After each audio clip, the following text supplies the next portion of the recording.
नीर निधि से धीर हो, वीर बने गंभीर, पूर्ण तैर कर पालिया, भव सागर का तीर। अधीर हूँ मुझे धीर तो सहन करूं सब पीर, चीर चीर कर चिर लखूं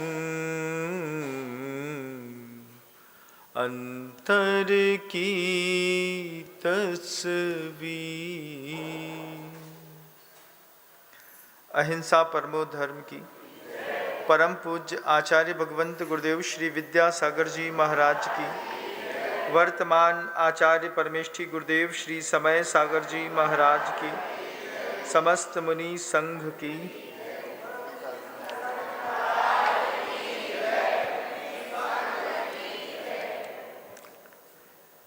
कल हमारे आपके बीच में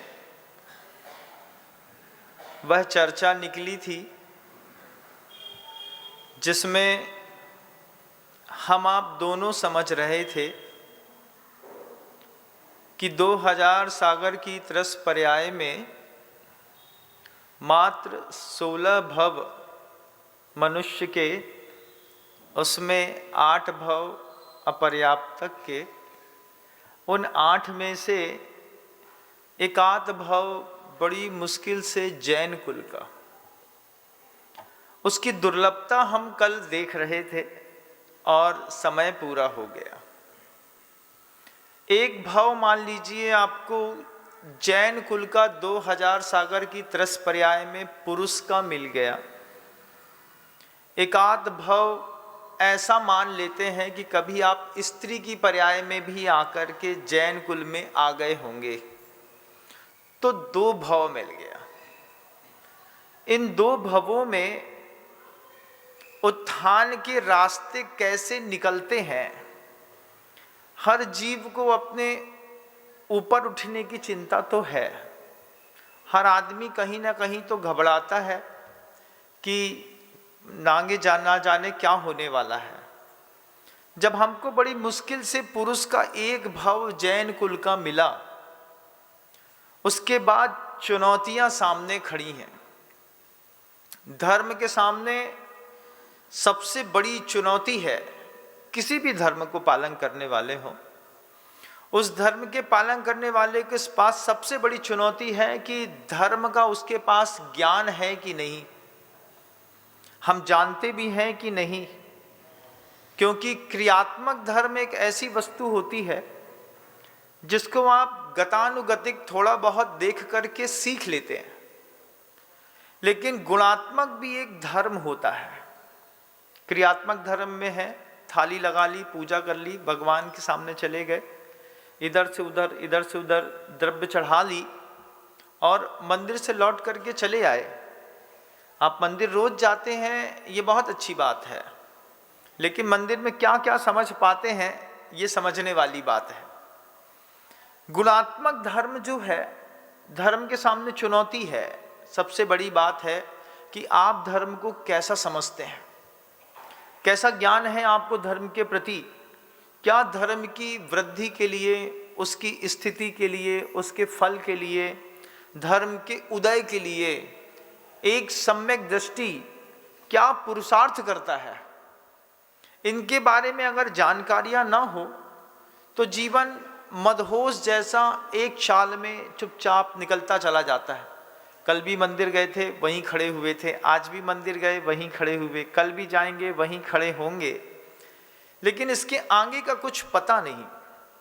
गुरुदेव हम सभी से कहते हैं, दीक्षित होने के बाद जब गुरुदेव की देशना गंभीर होती रही, गुरुदेव हम सबसे कहते थे, कभी गाय देखी है?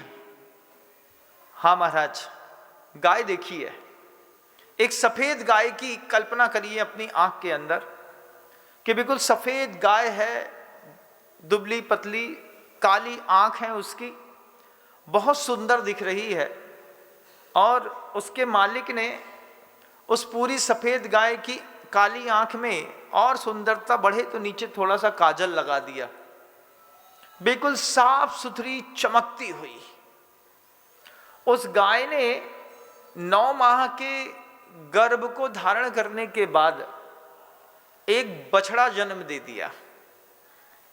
बछड़ी को जन्म दे करके आपने अगर घर में कभी गाय हुई हो या फिर बछड़ा देखा हो, तो वो बछड़ा गाय के जैसा बिल्कुल सफेद, फक्क सफेद, दुबला पतला, छोटा सा मुंह बेचारे का। और एक दिन में ही, एक दिन नहीं होता है, दूसरे दिन से वो गाय का बछड़ा, उसको अगर रोड में छोड़ दिया जाए तो वो क्या करता है? तेज दौड़ता है। तेज दौड़ते दौड़ते यहां से वहां तक जाएगा, वहां से यहां तक आएगा। रास्ते में अगर कोई गाड़ी आ रही है तो कई बार वो गाड़ी से टकरा जाता है, टकरा करके गिरता है, थोड़ी देर तक वहीं बैठा रहता है, फिर धीरे से खड़ा होता है, फिर आगे चलने लगता है। अगर उसका कोई मालिक है, अगर किसी के यहाँ वो गाय बंधी है, तब तो वो व्यक्ति देख लेता है कि बछड़ा कहाँ घूम रहा है, कैसा दौड़ रहा है। कई बार उस बछड़े की यात्रा इतनी लंबी होती है कि उसको पकड़ने के लिए मालिक को जाना पड़ता है। लेकिन कई बार ऐसा होता है कि वह बछड़ा, चूंकि वो अभी 1-2 दिन का ही पैदा हुआ है, सद्यः जात है, नया नया पैदा हुआ है। शब्द देखिएगा, सद्यो जातः, जैसे नया नया बच्चा पैदा होता है, नया नया बछड़ा पैदा हुआ, और नया बछड़ा पैदा होकर के दौड़ते दौड़ते में उसको अंदाज नहीं था और अचानक किसी गहरे गड्ढे में गिर गया। गहरे गड्ढे में गिर जाने पर गाय क्या करती है? कभी देखा?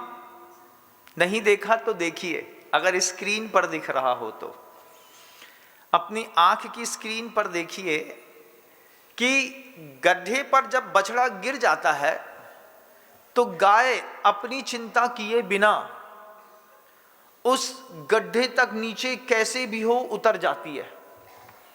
उतर करके गाय बछड़े के पास बैठी रहती है, उसको चाटती है।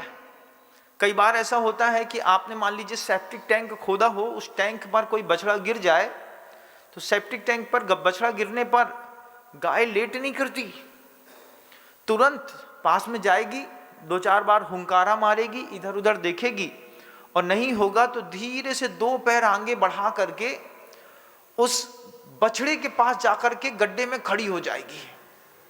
गड्ढे में आधा पानी भी होगा तो भी गाय अपना बछड़ा नहीं छोड़ती, बछड़े के पास जाकर के खड़ी हो जाएगी। अब बछड़ा निर्विकल्प है। क्यों निर्विकल्प है? मां बगल में खड़ी है, गाय अपने बछड़े को चाटती है, हुंकार भरती है, उसको देखती है, लेकिन अपने बछड़े को छोड़ती नहीं। ये उदाहरण आगम ग्रंथों में गौवत्सम प्रीति एक शब्द रख करके आचार्यों ने हम सबको प्रेरणा दी है। देव, शास्त्र और गुरु और उसको मानने वाले श्रावक, 6 आयतन ऐसे हैं, देव को मानने वाले, आपके शास्त्र को मानने वाले, आपके गुरु को मानने वाले। कोई भी व्यक्ति साधर्मी आपको मिलता है, उस साधर्मी के जीवन में अगर कोई भी विप्लव है तो बगल वाला साधर्मी उस साधर्मी को अपने बछड़े के जैसा पालता है। आपने कभी ऐसा किया नहीं है? आपका मंदिर है, आपके मंदिर में किसी ने मान लीजिए मंदिर की बाहर की दीवार पर पान की पीक थूक करके चला गया, पुच्छ, आपको मंदिर के बाहर की दीवार में पान की पीक दिखाई दी तो क्या होता है? साधर्मी गौवत्सम प्रीति, हमारे मंदिर में किसी ने पीक कर दी, हम तुरंत देखेंगे, पानी उठाएंगे, ब्रश उठाएंगे, उसको साफ करेंगे। क्यों? हमारा बछड़ा है, हमको पालना है। हमारे मुनिराज हैं, जो वो कर सकते हैं वो तो कर सकते हैं, लेकिन जो उनके अधिकार क्षेत्र में नहीं है उसके लिए हमको पालना है, हमारी जवाबदारी है। गुरु को भी बछड़े के जैसा पालना क्या है? उनको कौन देखेगा, उनको कौन संभालेगा, उनको कौन करेगा? हमारी जवाबदारी है। ये होता है सम्यक दृष्टि का वात्सल्य नाम का एक अंग। इस वात्सल्य अंग के बिना इस धर्म की यात्रा ही शुरू नहीं होती बंधु। इस वात्सल्य अंग में अगर आपके अंदर वह निर्मलता है, अगर आपके अंदर वात्सल्य है, आप अपने देव, अपने शास्त्र, अपने गुरु का अपमान देख नहीं सकते। आपके मन के अंदर कचोटती है ये बात, मेरा मंदिर चू रहा है, इसको ठीक कर दो। आपके मन के अंदर कचोटती है ये बात, हमारा कोई साधर्मी है, साधर्मी गिर रहा है, साधर्मी को उठाओ। न धर्मो धार्मिकैर बिना, ये शब्द समंत्र भद्र गुरुदेव ने अपने उस रत्नकण सावकाचार में लिखे। आचार्य श्री जी हमेशा कहते हैं, दो आंख वालों की इस दुनिया में अगर तीसरी आंख मिल जाए तो तीसरी आंख ईश्वर का काम करती है। तीसरी आंख से आप अपने जीवन की गहराई और अपने जीवन की ऊंचाई दोनों देख सकते हैं। आप दो आंख वालों की दुनिया है, इसमें तीसरी आंख मां जिनवाणी की है। वह जिनवाणी की तीसरी आंख कहती है, तुम अपने जीवन की ऊंचाई और गहराई दोनों देखो कि तुम वात्सल्य के मामले में, साधर्मी वात्सल्य के मामले में कितने बड़े हुए हो। अपने पुत्र की चिंता करना मोह का लक्षण है, लेकिन किसी भी पुत्र में अपना पुत्र देख करके उसकी रक्षा करना वात्सल्य का लक्षण है। उस वात्सल्य के लक्षण से अगर धर्मावलंबी ओतप्रोत नहीं है, आप अपने धर्म की रक्षा नहीं कर सकते। आपके मकान के बगल में एक और जैन धर्मावलंबी का मकान है, बारिश के दिन है, उसके घर के ऊपर टील लगी हुई है, उसमें छेद है, चूता है, उसके घर के अंदर वॉशरूम में पर्दा लगा है, एक दरवाजा नहीं लगा, और अगर आप उसको उस भोजन की, उसके जीवन की चिंता से मुक्त नहीं कर पा रहे हैं, आप सम्यक दृष्टि हो नहीं सकते। सम्यक दृष्टि का कर्तव्य है देव, शास्त्र, गुरु और उनके मानने वालों की रक्षा करने के लिए अपने धन का उपयोग करता है। वो आकिंचन धर्म का पालन करने वाले वे जो मुनिराज होते हैं, उन मुनिराजों के जीवन कैसे पलेगा, उनका अनुकूलता कैसे बैठेगी, इसके लिए श्रावक अपनी जान की बाजी लगाता है। उतने ही बराबर में साधु के बगल में खड़े होकर के हुंकार भर के पूछता है, सब ठीक है ना, हम हैं ना, आप चिंता नहीं करो, हम हैं, हम हैं, हम हैं। जब वो ऐसा भरोसा देता है, तब उस बछड़े को भी लगता है कि मां बगल में है। उस श्रावक को भी साधु भरोसा देता है, हम हैं ना, तुम चिंता मत करो, तुम भी चिंता मत करो, हम भी चिंता नहीं करें। अपने अपने कर्तव्यों के प्रति, अपने अपने दायित्वों का अगर भान हो, अपनी अपनी संवेदनशीलताओं का भान हो, तब ये धर्म चारों प्रकार से, हर प्रकार से ऊपर उठता है बंधु। आज धर्म के लिए सबसे बड़ी चुनौती है कि धर्म अपने साथ वात्सल्य अंग को खो रहा है। आप साधु को आहार तो दे देते हैं, मान लीजिए आपके नगर में कोई साधु है, अभी मैंने देखा कई शहर ऐसे हैं जहां पर 400 घर की समाज है। कई कॉलोनियां ऐसी हैं जिस कॉलोनी में 400 घर के लोग सिर्फ जैन परिवार के रहते हैं। उसमें मान लीजिए किसी साधु संघ का चातुर्मास हो रहा है, और उस साधु संघ के चातुर्मास में कॉलोनी में एक भी चौका ना लगे। मान लीजिए 25 साधुओं का चातुर्मास है, 28 या 30 साधुओं का चातुर्मास है, और 28-30 साधुओं के चातुर्मास में कॉलोनी व्यवस्था बना दे नौकरों से। हमने 8 नौकर लगा दिए हैं, ये 8 नौकर आपके लिए रोटी बना देंगे, हम लोग आ जाएंगे, सुबह सुबह आहार दे लेंगे। एक सामूहिक चौका लगे तो फिर सोचने वाली बात है कि वात्सल्य और सम्यक दर्शन उस कॉलोनी में पल भी रहा है कि नहीं। कई जगह ऐसा होता है बंधुओं, चातुर्मास के दौरान समाज के लोग चौका नहीं लगाते। बड़ा आश्चर्य लगता है इस बात पे। ताली बजाने से समर्थन नहीं है जैन धर्म का, सहयोग करने से जैन धर्म का समर्थन है। पूजा करने जाएंगे, लेकिन चौका लगाने की जब बात आती है, जिन घरों में, जिन समाजों में ऐसा हो रहा है, उस दृश्य को देखिएगा एक बार जाकर के। वृद्ध आरिकाएं हैं, साधु हैं, मुनि हैं, एलक हैं, क्षुल्लक हैं। सौभाग्य है हमारे साथ कभी ऐसी घटना नहीं घटी। जहां गया हूं जनता ने हाथों हाथ लिया, लेकिन सिर्फ अपनी चिंता नहीं है, बगल वाले साधर्मी साधु को भी देखो कि 400 घर की जैन समाज में एक भी आदमी चौका लगाने तैयार नहीं है। जिस गली में जाओ जैन का घर है, अपनी रोटी तो खा रहे हैं। साधर्मी वात्सल्य के नाम पर शून्य समाज है। ऐसे भी लोग हैं, ऐसे भी साधु हैं जो इस तरीके से सरवाइव करते हैं। वो भी थोड़ी सी ठसियल होते हैं, ठसे रहते हैं। नाश तो तुम्हारे घर में करेंगे और इतने बड़े संघ के साथ करेंगे। थोड़ा कम ज्यादा भी कर दे तो हो सकता है थोड़ी सहजता बन जाए, लेकिन सामूहिक चौका लगना और व्यक्तिगत घरों में श्रद्धा न होना कितना बड़ा आश्चर्य और प्रश्नवाचक चिन्ह है धर्म के प्रति। आपके यहाँ ऐसा नहीं है, ये बड़ी सौभाग्य की बात है, लेकिन कहीं ना कहीं ऐसा भी होता है। आपको सुनाई तो देता होगा कि इतना बड़ा संघ है और महाराज चौके नहीं लग रहे हैं तो 1 या 2 लग रहे हैं। अब उस 2 चौकों में 13-13, 12-12 साधुओं का जब आहार होता है तो दोनों को वचन लगता है। साधर्मी वात्सल्य के नाम पर आचार्य श्री जी कहते हैं, तीसरी आंख से अपने जीवन की ऊंचाई और गहराई देखो। मां जिनवाड़ी ने कहा है, जैन कुल में आया हुआ व्यक्ति साधर्मी वात्सल्य से ओतप्रोत रहता है।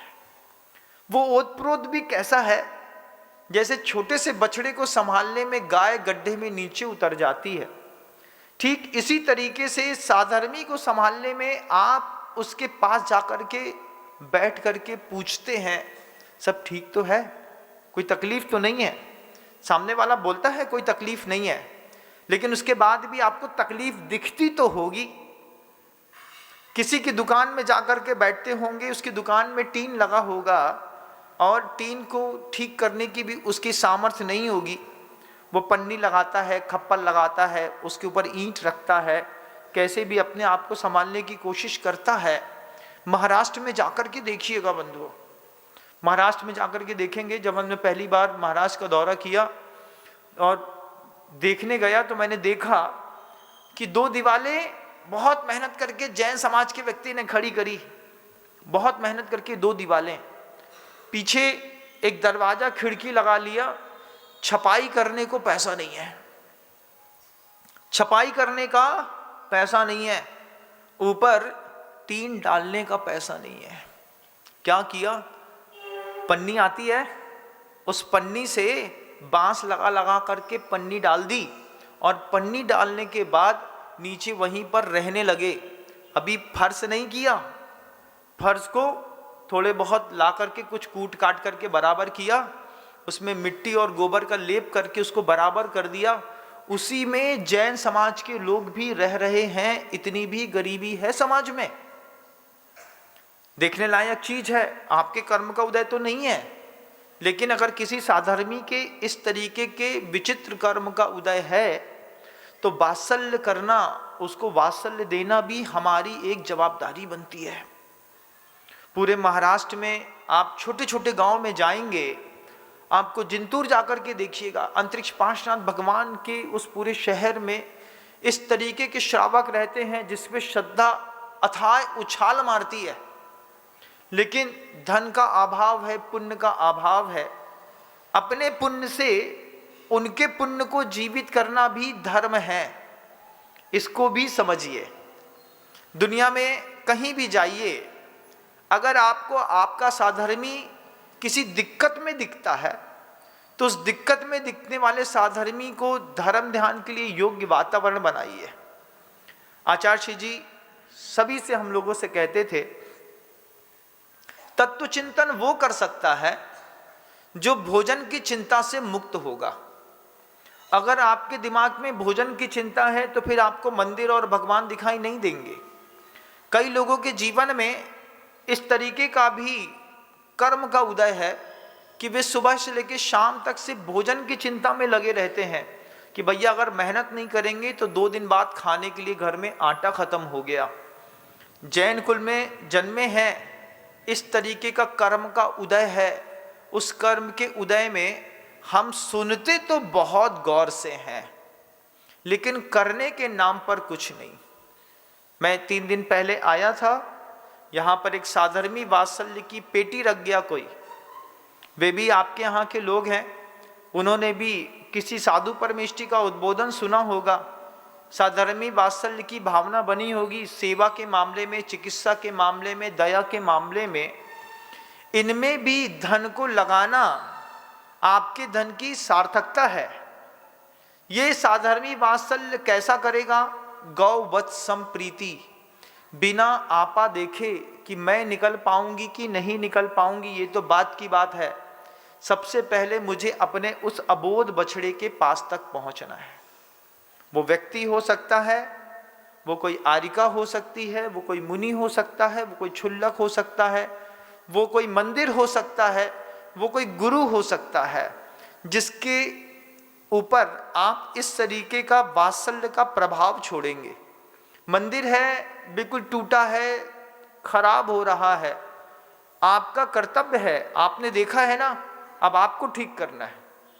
मंदिर को संभालने की जवाबदारियां किसी समाज के अध्यक्ष, मंत्री या कोषाध्यक्ष की नहीं होती। मंदिर कोई भी हो, पूरी दुनिया में किसी भी मंदिर में आप जाइए, अगर वो जिनेंद्र भगवान का मंदिर है और वो अगर व्यवस्थित नहीं हो पा रहा है तो जिसने उसको देखा है उसी को संवारना उसकी पहली जवाबदारी बनती है। रास्ते में विहार करते हैं, विहार करते में कई बार गृह चैत्यालय देखने को मिलता है। मंदिर नहीं है महाराज, लेकिन छोटे से भगवान यहाँ पर विराजमान है। जाकर के देखते हैं तो ना दरवाजा बड़ा है, ऊपर छानी है और वेदी भी बिल्कुल ऐसी ही है।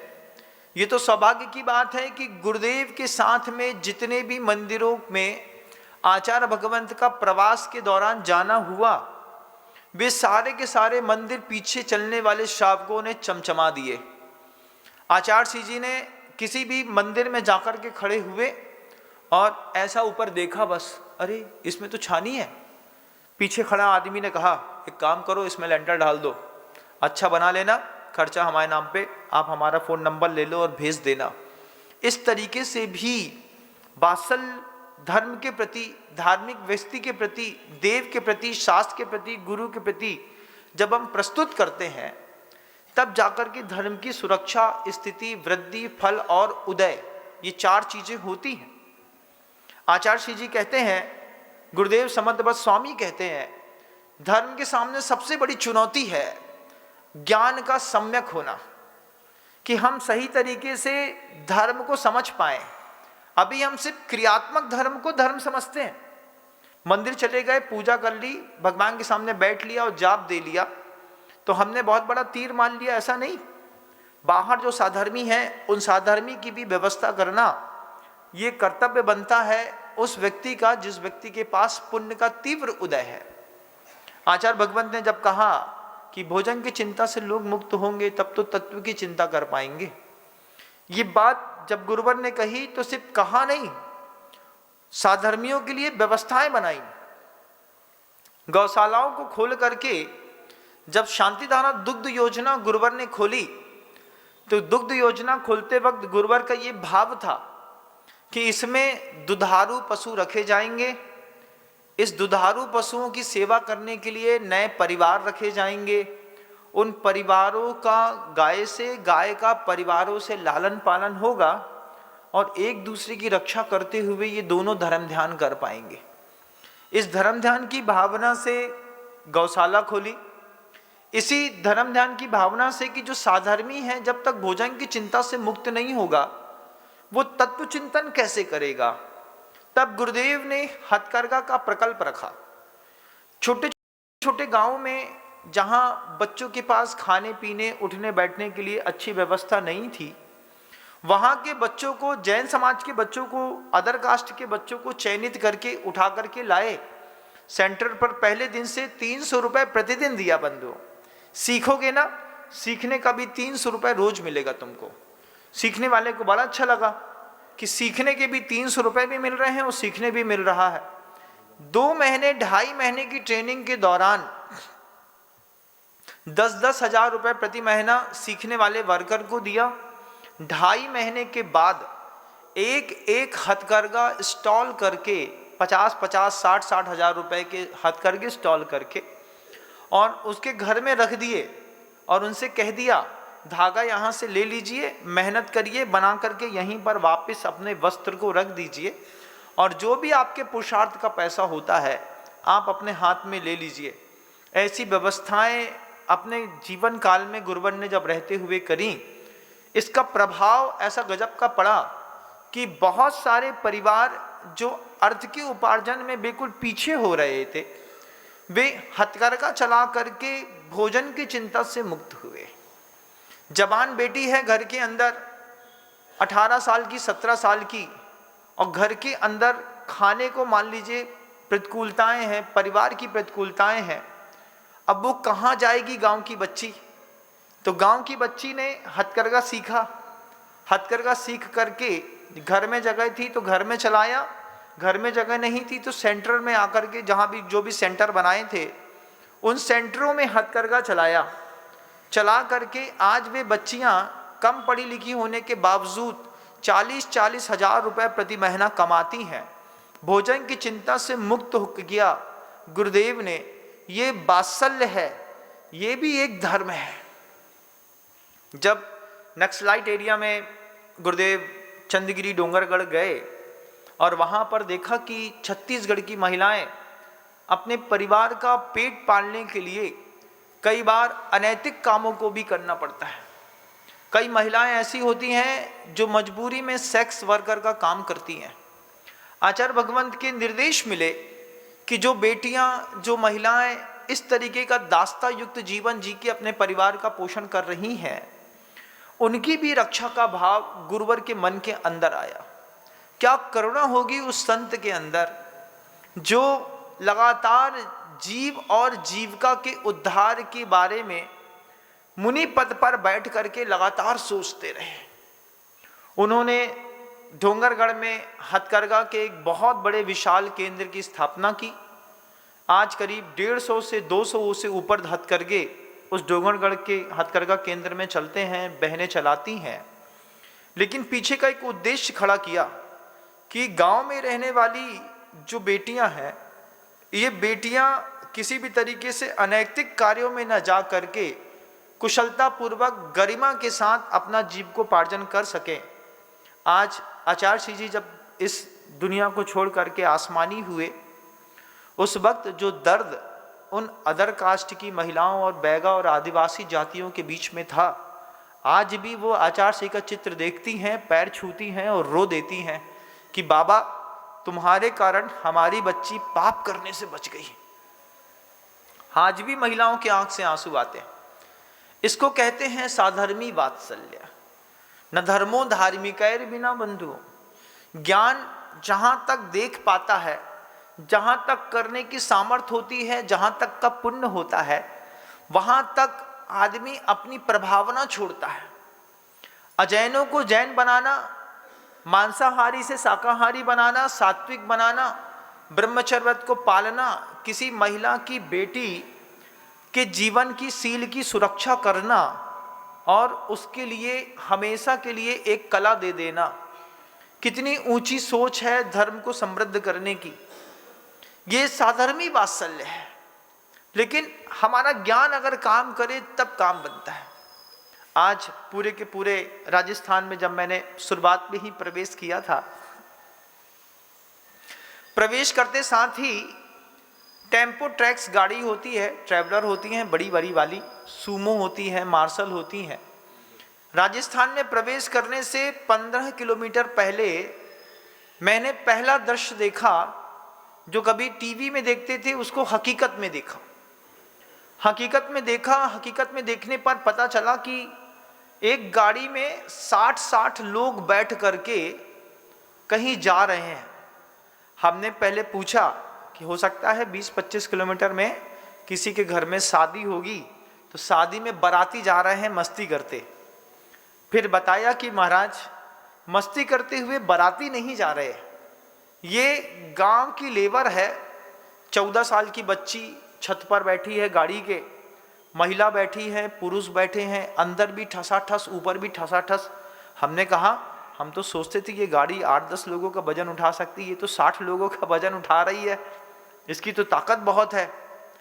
तो लोग कहते हैं ऊपर बैठी हुई महिला की ताकत बहुत है महाराज, अपने घर से 15-20 किलोमीटर दूर रोज छत पर बैठ करके जाना, दिन भर खेत में खड़े होकर के भरी धूप में फसल काटना, तैयार करना, मालिक को देना, मजूरी लेना, शाम को घर आना, घर आकर के फिर घर में बैठ करके भोजन बनाना।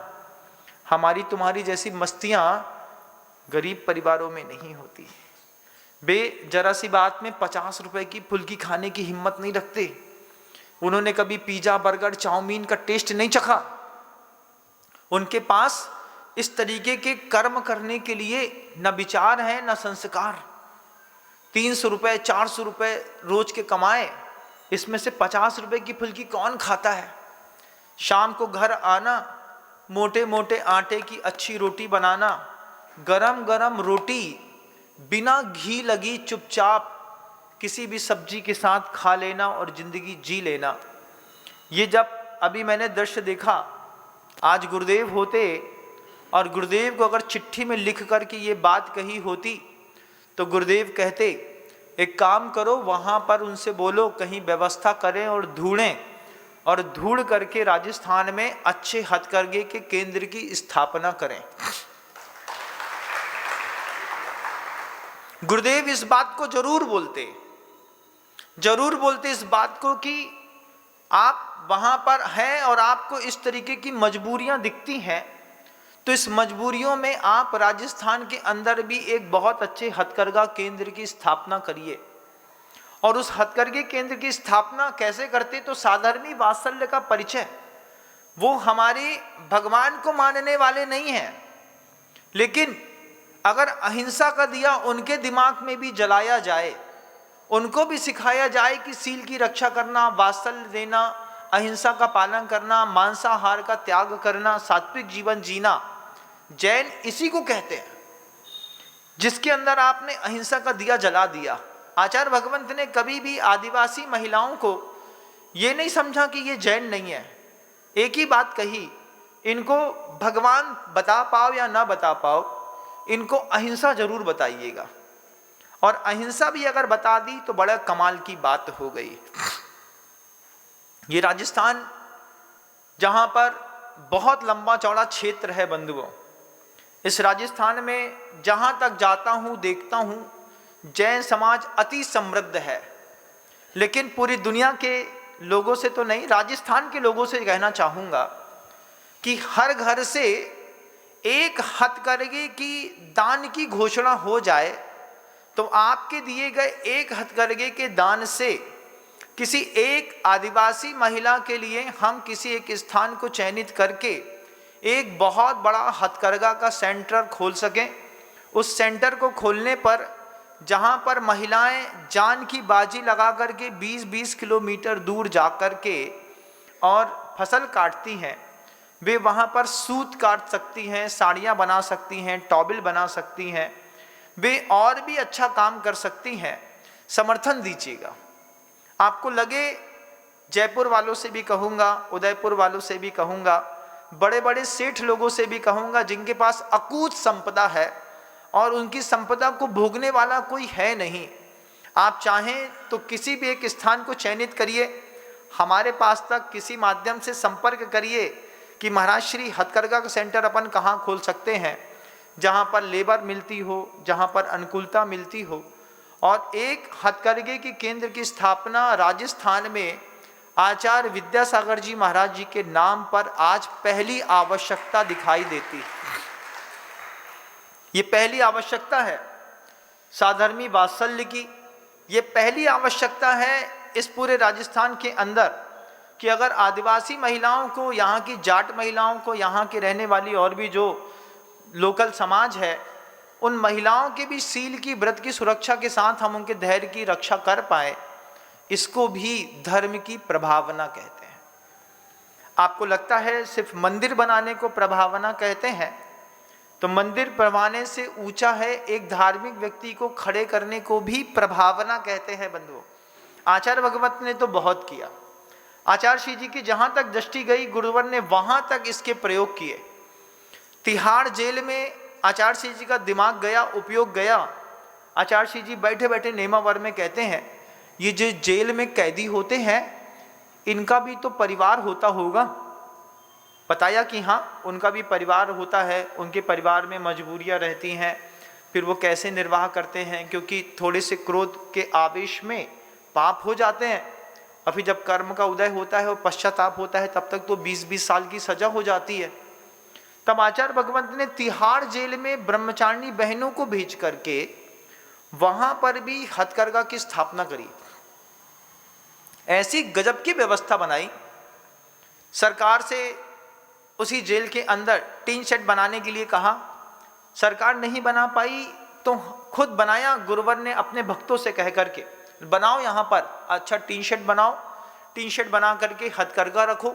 हथकरघा रखने के बाद 20-20 साल की उम्र कैद काटने वाले, आजीवन कारावास की सजा काटने वाले सजा याफ्ता मुजरिमों को वहां पर हथकरघा सिखाया। हथकरघा सिखा करके तिहाड़ जेल में हथकरघा, आप सोच सकते हैं, आपके तो विचार में भी नहीं है। आप तो अपने घर के मंदिर की दीवाली साफ नहीं कर पा रहे, आप क्या तिहाड़ जेल की हथकरघा की बात करते हैं। गुरुवर गए तिहाड़ जेल की हथकरघा तक, वहां तक जाकर के ब्रह्मचारिणी बहनों को भेज करके तीसरी आंख से देखा कि वात्सल्य क्या चीज होती है।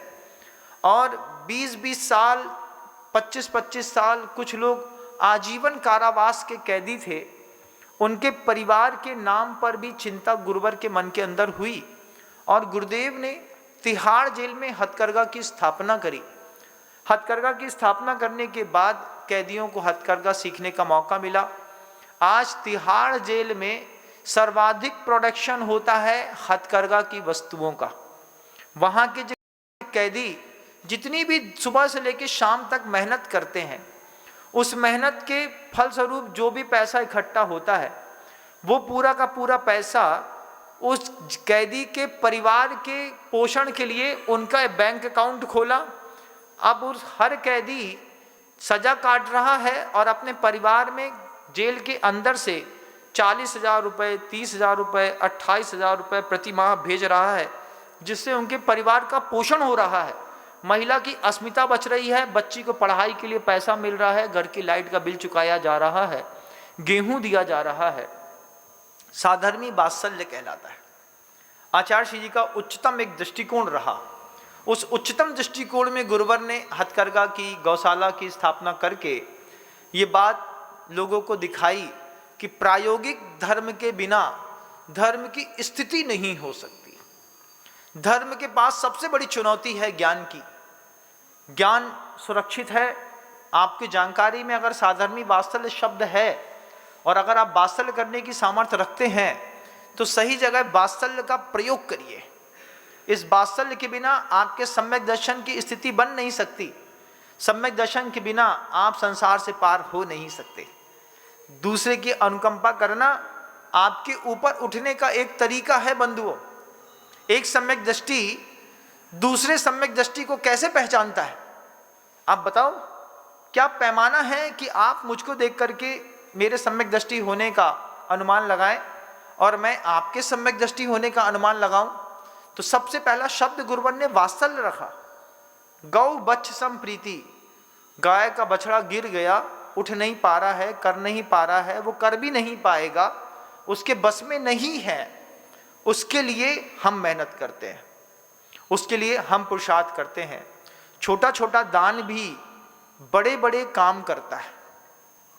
इस वर्ष के चातुर्मास में ऐसी भावना रखता हूं कि राजस्थान का प्रत्येक परिवार इस चतुर्मास के दौरान जुड़े, हर परिवार को एक छोटा सा मंगल कलश लेने का सौभाग्य मिले।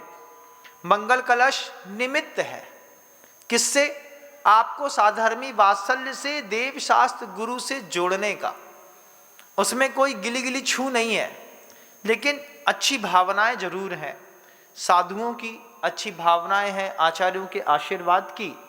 अगर आपको भी ऐसा लगता है कि जुड़ना चाहिए, स्क्रीन पर नंबर होंगे, आप भी साधर्मी वात्सल्य के साथ अपना समर्थन दीजिएगा। उस समर्थन का सहारा लेकर के 1,11,000 रुपए की छोटी सी राशि अगर आप 4 महीने के दौरान भी देते हैं, तो 1,11,000 रुपए की राशि से एक किसी आदिवासी महिला को हम 3 महीने में हथकरघा सिखा करके, एक हथकरघा इम्प्लांट करके उसको दे सकते हैं, जिससे आपके धर्म की प्रभावना सुदूर अंचलों तक जाएगी। क्योंकि दुनिया में 100 देश क्रिश्चियंस के हैं।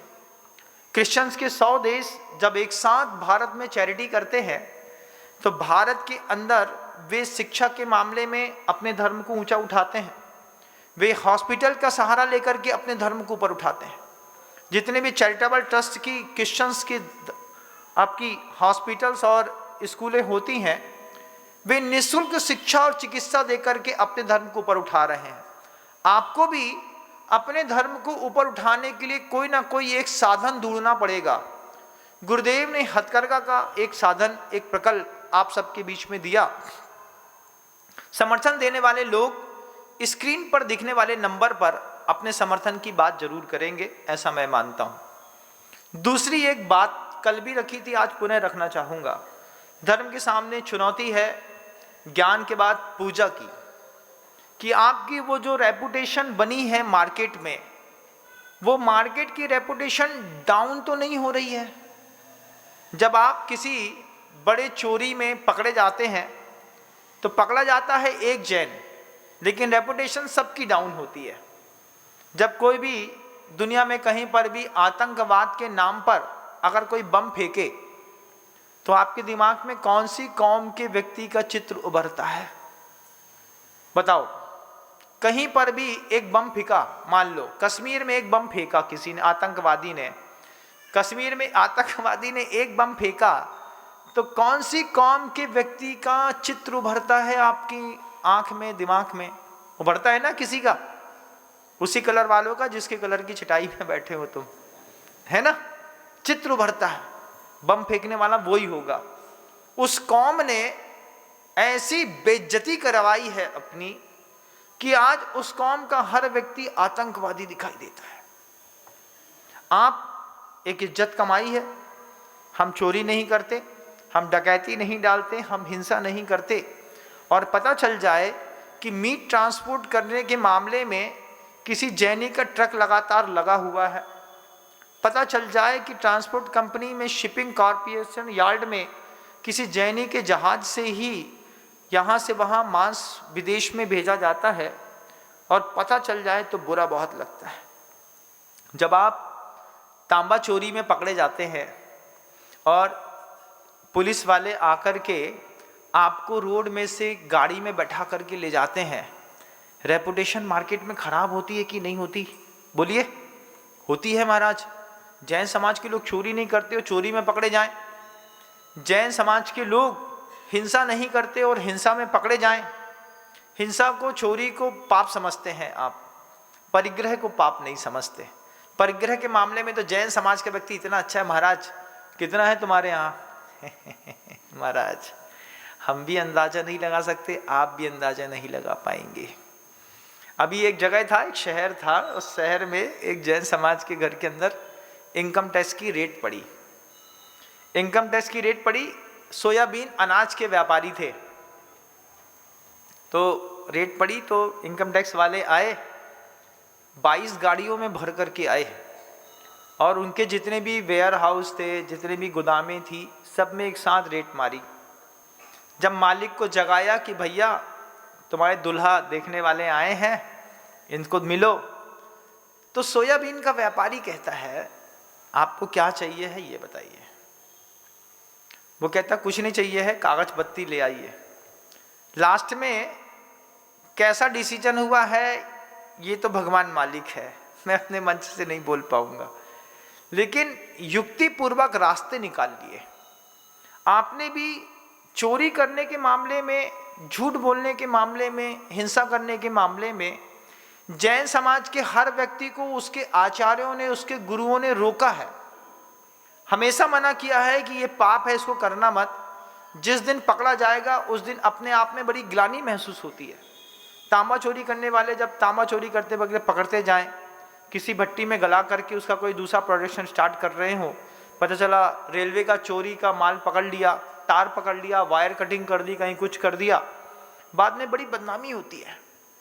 तो आचार्य श्री जी कहते हैं ज्ञान के बाद आपकी पूजा, आपकी प्रशंसा, आपका सत्कार जो मार्केट में है, उस रेपुटेशन को बना के रखना भी आपकी जवाबदारी है। और वो रेपुटेशन हिंसा, झूठ, चोरी, कुशील और परिग्रह से ही नहीं मेंटेन होती, वो आपके ड्रेसिंग सेंस से भी मेंटेन होती है। आपका ड्रेसिंग सेंस अपने धर्म के अकॉर्डिंग है कि नहीं ये भी देखा जाता है। आपके खाने पीने के तरीके भी धर्म के अकॉर्डिंग है कि नहीं ये भी देखा जाता है। तब जाकर के लोग आपके बारे में एक नई धारणा बनाते हैं। तीसरी चीज है, आचार्य कहते हैं धर्म के सामने चुनौती है बल की। ज्ञानम पूजाम कुलम जाति, कुल की रक्षा करना भी तो धर्म है। महाराज अब कुल की रक्षा करने में क्या है? कुल की रक्षा करने में कुलकर ने शुरुआत में काम किया था, जब आपको असी मसी कृषि शिल्प वाणिज्य विद्या के साथ और भी चीजें सिखाई थी। इन चीजों में जितना भी विद्रूपपना आएगा, उस विद्रूपपने से आपके कुल के ऊपर भी प्रभाव पड़ेगा। आज आपके राजस्थान के अंदर, मध्य प्रदेश के अंदर ऐसे कई परिवार हैं जिन परिवारों में अथाह संपत्ति है और भोगने वाला स्वामी नहीं है। एक बेटी पैदा करी, उसकी शादी कर दी, अब 6 खंड का मकान है, उस 6 खंड के मकान को हम दोनों की मृत्यु के बाद कहाँ जाएगा, ये भी एक सोच का विषय है। फर्टिलिटी रेट जिस लेवल पर जैन समाज के लोगों ने गिराया है, ऐसा रेट किसी ने नहीं गिराया बंधुओं।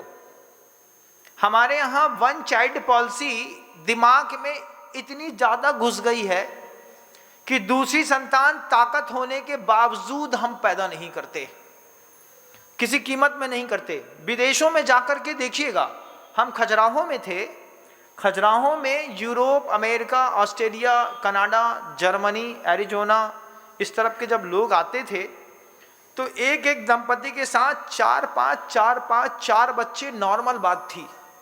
क्यों? उनके यहाँ इस तरीके के इंस्ट्रक्शंस नहीं है। हमारे यहाँ इस तरीके का इंस्ट्रक्शंस आया। हमारे यहाँ ये बताया गया कि भारत की आबादी बहुत बढ़ रही है, उस बढ़ती हुई आबादी में पहले एक नारा निकाला था किसी सरकार ने, हम दो हमारे दो का। आपने वो नारा सुना होगा, हम दो हमारे दो। आपने अपना माइंड सेट कर लिया, भैया लाइफ कैसी होनी चाहिए, हम दो हमारे दो। क्यों? क्योंकि बड़े बुजुर्ग बेवकूफ़ थे, वे तो बस लाइन लगा के 5 हैं, 6 हैं, 7 हैं, 8 हैं। आपके पिताजी की कितनी संतानें थीं बताइए? 50 साल की उम्र वाला अपने पिताजी की संतानों के नंबर गिन के बताए, महाराज 9 तो भाई थे और 4 बहनें थीं। 9 4 कितने होते हैं? 13। एक ही दंपति के जैन समाज में। हाँ महाराज, चिरमिरी में, चिरमिरी एक जगह है, अमरकंटक है ना, अमरकंटक के पास चिरमिरी पड़ता है, 70-80 किलोमीटर। वहाँ की दादी गुरुदेव से खूब जुड़ी थी। चिरमिरी में एक परिवार है जहाँ पर 10 लड़के हैं जवान और जीवित, एक ही दंपति के, 2 बेटियां, ऐसी 12 की कंपनी है। महाराज आज तो ना हो पाएगा, आज तो आपसे एक ही नहीं हो पा रहा, लेकिन धर्म के सामने चुनौती है। आपकी कुल वृद्धि की। ये भी एक चुनौती है, इसके बिना भी धर्म की सुरक्षा नहीं है। पहले के जमाने में 10 लड़के 2 बेटियां, और उस पर भी क्या बात थी, पहले के जमाने में माता पिता का कर्तव्य, उनका संकल्प था, 2 बड़े गजब के संकल्प थे। पहली संकल्प था हम भ्रूण हिंसा नहीं करेंगे, हम भ्रूण हिंसा नहीं करेंगे, पहला व्रत। दूसरा व्रत था स्वदार संतोष का।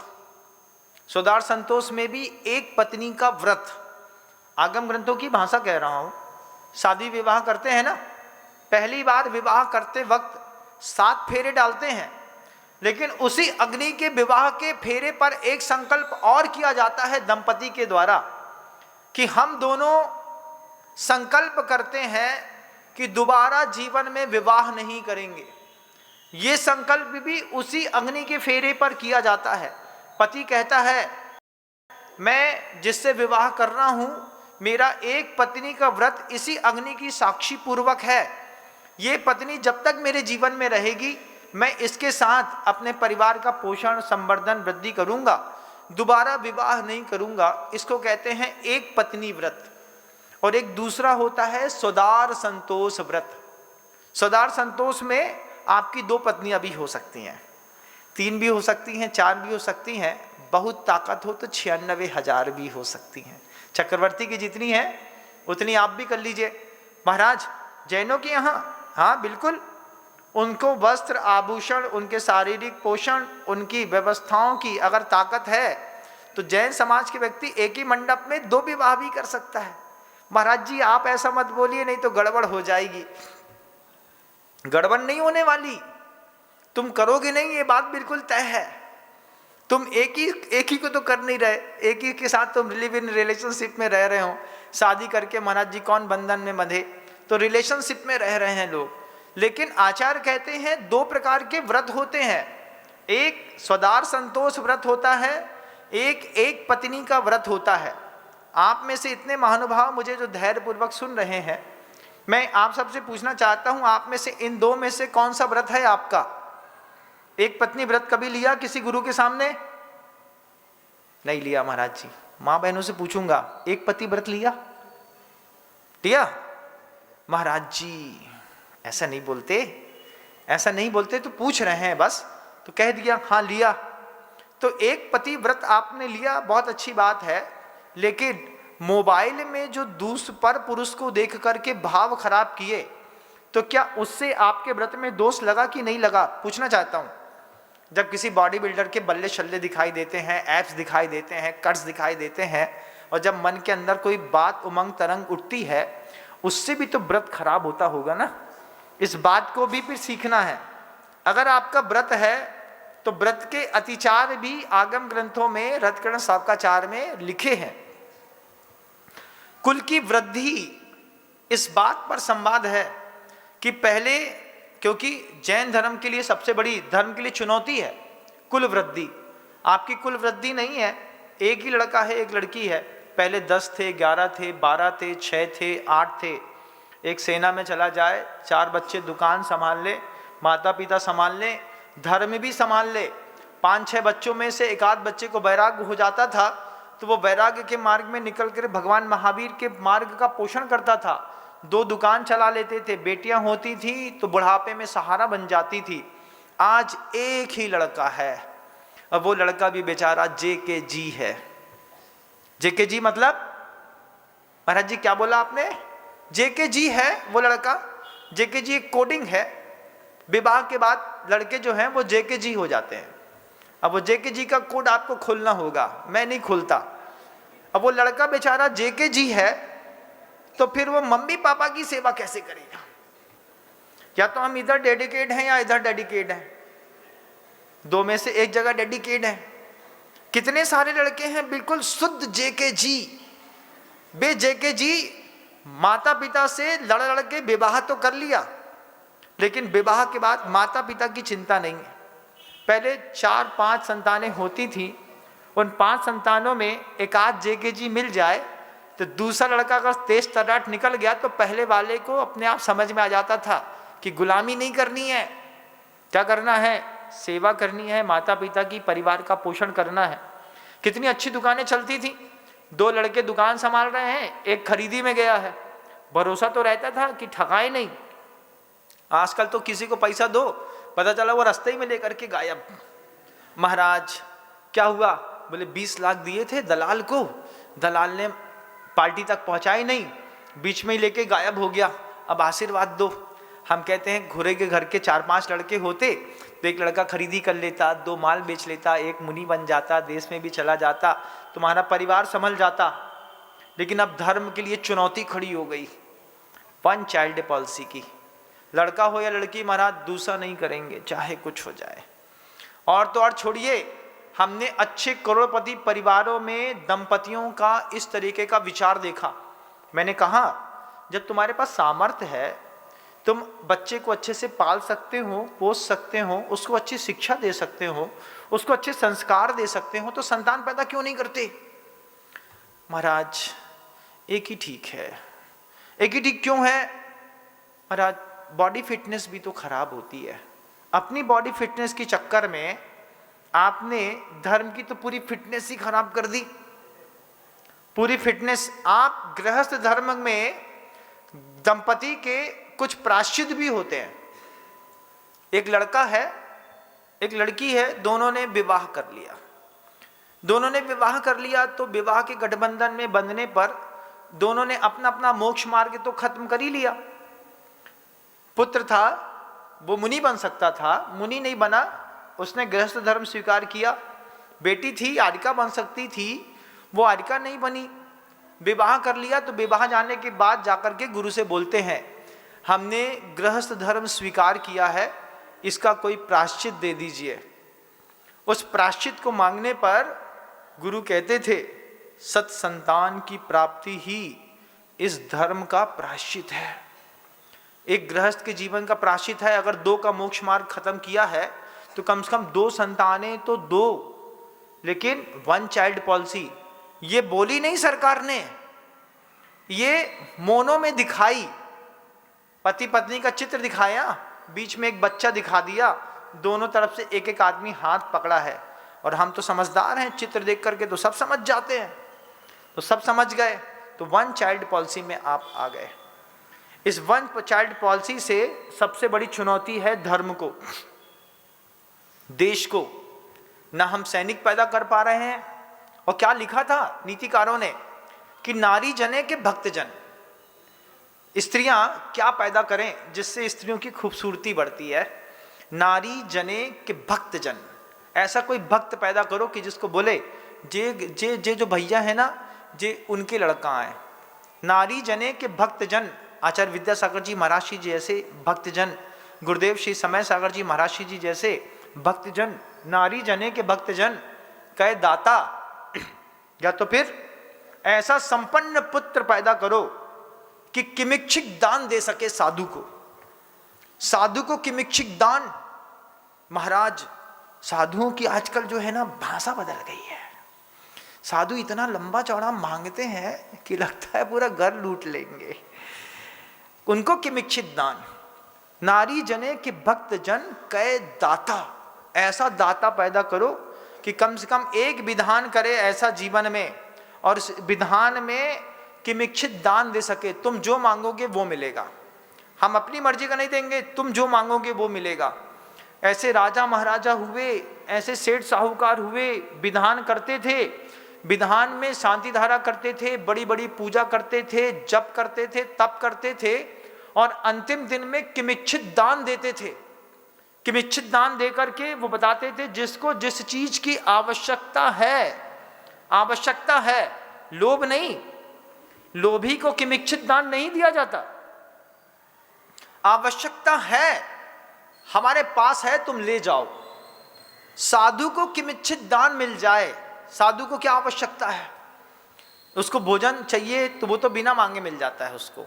वो चुपचाप जाकर के अपनी वीरचर्या करते हैं, खड़े होते हैं, शावक अपने आप दे देता है।